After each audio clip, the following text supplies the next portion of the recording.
Que s'est-il passé sur le marché du NFT le lundi 22 janvier 2024? Qu'est-ce qu'il ne fallait surtout pas rater? Fabien, c'est parti, on t'écoute.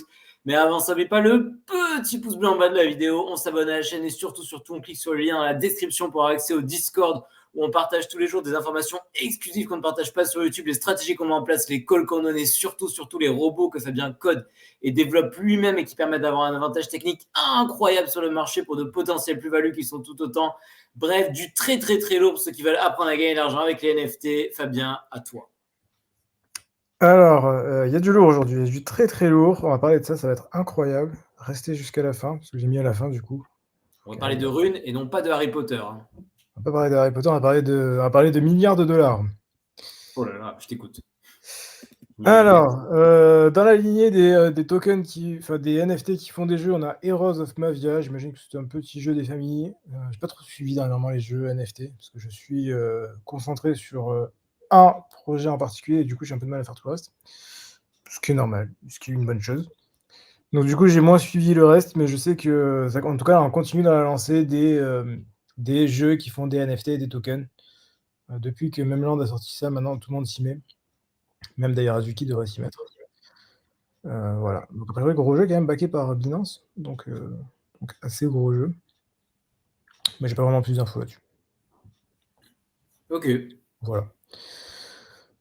Voilà, on a un peu plus du jour. Ensuite, Quantum Cats. Donc Quantum Cats se lance demain, a priori, le 24. Demain. On va voir si nos collègues ont eu la waitlist. Je sais pas s'ils l'ont eu. Je sais pas si notre collègue fan du rosé et notre collègue qui fait ça à 3h du matin ont eu la waitlist.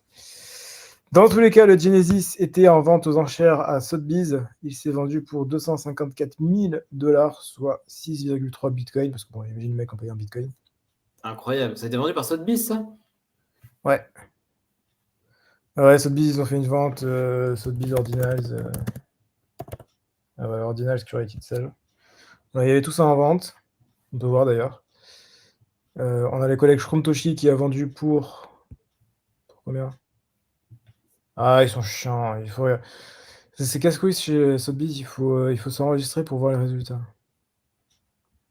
Je sais pas si j'ai un compte. Ouais, j'ai un compte. J'ai déjà dû m'enregistrer pour voir les résultats. Te connaissant, il a déjà regardé, forcément. C'était pas Alors, cette vente. 101 000 $ pour ce magnifique NFT qui s'appelle Inscription 21. Vraiment, Sotheby's, ils ont quand même une capacité assez incroyable à réussir à vendre des trucs dégueulasses en transformant ça avec une belle histoire. En l'occurrence, Shrumtoshi, c'est qui? C'est intéressant. Parlons de Shrumtoshi. Shrumtoshi, c'est un dev extrêmement solide qui fait partie de ceux qui ont réussi à choper les tout premiers Ordino, donc parmi les 1 à 100. Et du coup, en faisant dans les 300 premiers, il a fait les Bitcoin Shrooms, et il a fait par exemple ça, qui est l'inscription 21, puisque du coup c'était le numéro 21, il se dit je vais mettre ça, inscription 21, et voilà. Il a fait ça il y a 1 an et demi, il vend ça chez Sotheby's, il prend 100 000 $. Parce que c'est pas magnifique, il franchement. prend pas 100 000 $ parce qu'ils font enlever la com de Sotheby's qui doit être au moins de 20%, j'imagine. Ouais. Nulish, c'est pareil, artiste et dev Ordinals. Shrumtoshi, encore une fois, inscription 80, tu vois, encore une fois. Là, il a fait 140, ce collègue-là. Putain, il s'est gavé, hein. Et la vente d'avant, il avait 3 ventes aussi chez Sotheby's. Hein. Il a fait encore 100 000 balles ou 150 000 de plus. Putain, comme quoi être dev. Donc Hein, voilà, ça montre un truc, ça montre que Shrumtoshi, il n'a pas fait de l'art, hein, il a foutu un bout de code en image et il vend ça 40 000 $. Ben, il est dev, et ben, il fait une tonne de thunes. Donc être dev, Ordinals et Early, voilà le résultat. Alors, pourquoi t'es pas dev Ordinals Early? Et j'y travaille fortement, et c'est pour ça que je m'y mets, parce qu'à l'époque, j'étais pas aussi bon que maintenant. Et du coup, entre-temps, je me suis largement amélioré. Donc oui, maintenant, je travaille justement pour être dev Ordinals Early. Ce qui est compliqué en étant dev Ordinals Early, c'est qu'il n'y a personne qui l'est, donc il n'y a pas d'infos, donc il n'y a pas vraiment de gens pour qui se reposer, ce qui n'est pas le cas. Sur qui se former. Tu peux se former auprès de personne, c'est ça? Donc du coup, tu es formé directement sur les GitHub, d'aller checker en détail et tous les docs, c'est quand même un travail qui est quand même beaucoup plus fort. Mais voilà, en tout cas, c'est le concept de Early, quoi. Sinon, ce serait pas Early, hein. Ouais, non, mais là, c'est parce que tu sais, les gens ils parlent de Early, c'est genre, ouais, j'arrive au début du projet. Non, t'arrives au début du projet en tant qu'utilisateur, t'arrives pas au début du projet en tant que créateur. Early en tant que créateur, putain, c'est pas la même. Ok. Voilà, le petit Genesis 4, il est là, 254 000 $. Ça, c'est le même mec, OXFAR, qui a vendu pour 25 000. C'est pas ouf. Parce qu'en même temps, son inscription, elle est loin aussi, 13 300. Voilà, tu vois, là, le mec, il a fait une connerie. Il s'est dit, je vais aller un peu plus loin, je vais faire un peu d'armes, machin, un truc à la con. Et au final, il se retrouve en 13 300 en inscription. Il aurait mieux fait de foutre 21 en chiffres et déployer direct. Bam. Je veux dire qu'en fait, il a travaillé sur son art, quitte à perdre un peu en termes de numéros et en s'éloignant du 1. Et au final, il vaut mieux rester proche du 1, quitte à faire de la merde et vendre ça très cher, c'est ça? Voilà, c'est ça. Tu prends n'importe quelle image sur Internet, tu la fous dedans et puis terminé. Et tu vendras ça plus cher. En fait, ce qu'on se demande, c'est que la vitesse est plus importante que l'art. Voilà, bon, les gens pas connus, eux non plus. Encore le collègue Nulich, 48 000. Pourquoi ça se vend cher, lui? Parce que c'est lui qui a... Nulich, il n'était pas mauvais. Hein. C'est lui qui a conceptualisé le concept de récupérer les numéros, les stats spécifiques. Donc le block 9, c'est un stat en particulier qui est associé au collègue Satoshi. Je sais pas pourquoi, il y a un truc de rallye là-dedans. Une petite histoire à la con. Qui fait que ça marche bien. Il y a le pizza sat, tu sais, le sat qui a été utilisé pour vendre la pizza. Et ce genre de truc. Et donc voilà, et c'est lui qui a inventé ce concept-là. Ok. Donc voilà, c'est pour ça qu'il a fait une tonne de thunes lui aussi. De Lucrèce, c'est un artiste, pour le coup, c'est un artiste Ether qui est parti sur Ordinals et qui vend très très bien. Tu regardes la situation entre 10 000 et 15 000, il a vendu à 95 000. Pourquoi il y a un tel écart? Bah parce que Sotheby's a mal estimé, il pensait que ça allait être beaucoup moins cher. Voilà, Spray Studio, bon, après, c'est moins intéressant. Et après, tu vois, ils vendent carrément juste le rare SAT, genre c'est un SAT rare tout seul. 107 mais 000 c'est vendu cher, hein, 107 000, 165, vas-y, descends, c'est quoi ce Black alors Uncommon? alors ça, c'est étonnant aussi. Le Black Rare se vend plus cher que le rare. En toute logique, normalement, sur le marché de Magic Eden, les Black Rare, Black Uncommon, Black Vintage va toujours moins cher que la rare. C'est pas compliqué, le rare, c'est le premier... Le rare, je sais plus exactement ce que c'est, je crois que c'est par rapport à l'augmentation de la difficulté. Donc c'est le premier SAT de l'augmentation de la difficulté.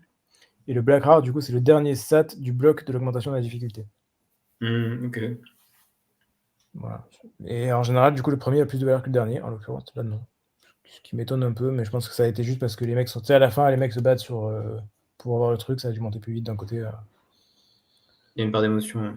Voilà. Et notre manque, un peu décevant, pour le coup, 9200, 9500, c'est un peu de la merde. Bah, ça dit, il est dans l'estimation, il est même au-dessus. C'est vrai. Parce que c'est un honorarise, je pense qu'il s'est dit, vas-y, je vais faire ça un truc à la rage vite fait, parce que tu vois, c'est l'inscription de 335 000, donc elle est très loin. Et ça a quand même fait le taf, il a pris 10 000 $ en plus. Donc voilà, ouais, ça vend cher quand même. Hein. Du coup, c'est pour ça que Sotheby's s'est adapté. Maintenant, Sotheby's fait des ordinals. Je vois les gens disent ah, Sotheby's s'intéresse aux ordinals, donc les ordinals doivent être bien. Non, c'est le contraire. C'est parce que les ordinals sont en cheveux chaud que Sotheby's y va. C'est juste Sotheby's va là où il y a la thune. Sotheby's est à peu près comme nous fondamentalement. Hein. C'est juste qu'ils se couvrent de l'art, mais ils sont comme nous. Ils vont là où il y a de l'argent. Ouais, ils sont clairement comme nous. Hein. Sotheby's, c'est juste une institution assoiffée de pognon qui se jette sur les opportunités et qui a bien raison. Hein. Voilà. Et c'est pas parce que Sotheby's s'intéresse que les ordinals sont bien, mais c'est plus le contraire. C'est plus voilà. En parlant d'ordinals, ON1, qui était une vieille collection Ether, voilà, j'ai mis en orange évidemment pour aller chez Ordinals, bien évidemment. Voilà, je sais pas trop ce que ça va donner. Mais... Magic Eden lance un gros truc. C'est pas méga clair. Non-fungible DAO. A priori, il lance un token. Je suis pas sûr, j'ai pas trop compris. Mais a priori, il lance un token. Magic Eden lance un token, ce qui serait ultra lourd. Pourquoi ce serait ultra lourd? Bah parce que OpenSea n'a jamais lancé de token et Magic Eden est quand même la marketplace concurrente à OpenSea. Ok. Et voilà, ils ont sorti cette petite vidéo. Le petit logo, là, le petit bonhomme, c'est l'emblème de Magic Eden. Il est tout mignon, on dirait un pique-nique. On dirait un pique-nique. Et là, il y a les collègues. Tu vois, là, il y a des collègues qui arrivent. On se dit, mais qui sont donc ces collègues? Et là, tu vois, tu regardes, là, il y a des stickers des autres blockchains. Donc, bien évidemment, le petit singe. Évidemment. Ether. Pour dire 30 secondes, on va laisser. Check. Après. Voilà, ça, c'est les singes de chez Solana. Je ne sais plus comment ils s'appellent, mais c'est des vieux singes. Ah, c'est quand on était à Cannes, non? Il n'y a pas une histoire quand on était à Cannes? Les petits PG pingouins. De chez Ether aussi. Là, on a les ordinaux. On a Taproot Wizard ici. Et pas Azuki, hein, à gauche, au milieu. Voilà, expérience the best of all chains. Voilà. Donc là, on ne sait pas. D'ailleurs, Doggy a tweeté également. Le best of all chains. Doginals, oui, non. Puisque Dogecoin. On ne sait pas. Il y a un peu de débat là-dessus. A priori, je pense qu'ils ne savent pas trop parce qu'ils ont peur des rumeurs. Hein. Ils ont peur que s'ils balancent les Dogecoin Ordinals, ils ont peur de perdre leur marché principal qui est Solana. Et donc, du coup, si tu lances un 1, tu peux risquer d'avoir plus de place et tu peux avoir Tensor du coup qui prend le marché de Solana. Donc je pense qu'ils ont un peu peur de ça. Hein. Et on ne sait pas du coup quelle blockchain ils vont peut-être rajouter. Mais dans tous les cas, ils en rajoutent pas mal. Ok. Voilà. Et enfin, le gros événement, le très très gros événement du moment, c'est ça. Il y a eu un airdrop pour les utilisateurs, pour certains utilisateurs, c'était un peu la gueule du client, on ne sait pas trop qui a été airdrop. Ah, ce que tu m'as dit hier. Et pourquoi. Voilà, de ce truc-là, AirSeek, Meta Protocol. Donc AirSeek pour Rune S, je sais pas quoi. En tout cas, Rune quelque chose. 21 000 NFT, donc qui ont été airdrop a priori. Donc après coup, on a vu que c'était au holder de Ordinal Maxibiz, Bitcoin Frogs et NonMonks. Pas tous. Un peu au hasard, on ne sait pas trop. Et ça parle de quoi? Ça parle de ce truc-là, Runes. Voilà, AirSeek. 21 000 inscriptions ont été airdroppées à 9 211 wallets, donc il y en a plein qui en avaient plusieurs. Voilà, Flore qui est aux alentours de 1000 $. Bon, ça descend, ça monte, mais aux alentours de 1000 $. Et c'était associé avec un petit message d'inscription qui était, donc c'était très bien foutu. Donc voilà, il y a l'inscription 128 qui est l'inscription parente, 126, qui renvoie aux autres inscriptions et qui renvoie au white paper qui existe, qui explique que les runes vont sortir, que ça va être de la cam, que ça va être une petite folie tout ça, et que vous allez pouvoir récupérer les inscriptions, les runes en early, et que pour ça, il va falloir jouer à ce jeu-là, et que ces jetons que vous avez là sont des jetons de jeu, et que ça va être incroyable. Je résume rapidement. L'idée n'est pas là. Ça a excité tout le monde, les gens se sont dit wow, c'est incroyable, machin. Et déjà, alors que Rune n'est absolument pas sorti, Rune sort en avril au moment du halvening Bitcoin, on a déjà un AirSeek, donc un truc qui a été airdrop, qui est estimé à 20 millions de dollars, qui a déjà un market cap de plus de 20 millions de dollars. 20 millions de dollars. Ben oui, c'est pas compliqué, 1000 $, 1000 $ l'unité, 21 millions de dollars. Aberrant, frérot.